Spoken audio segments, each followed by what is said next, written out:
Malayo pa, pero malayo na. Hanggang saan kaya ako dadalhin ng pangarap ko? Yan yung tanong na palaging tumatakbo sa isip ko. Na marahil, ganon din sa isip mo. Kasi kung titignan mo, kakaiba talaga yung ginagalawan nating mundo. Parang minsan, nagtitripan na lang tayo. Paikot-ikot na lang yung sitwasyon na paulit-ulit kang natatalo. Oo, minsan, may araw na panalo ka. Pero mas madalas pa rin yung nadedehado. May oras na gulong-gulo yung isip mo. May panahon naman na pumapabor sa gusto. Ganito siguro talaga yung ibig sabihin ng buhay. Hindi perpekto ang tempo. At lahat nakaayon lamang sa tiyempo.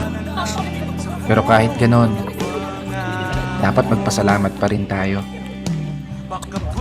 Kasi isipin mo naman, sa likod ng napakaraming beses na pagkatalo,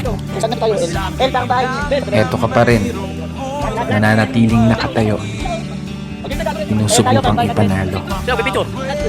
Bawat laban, na ikaw lang yung nakakaalam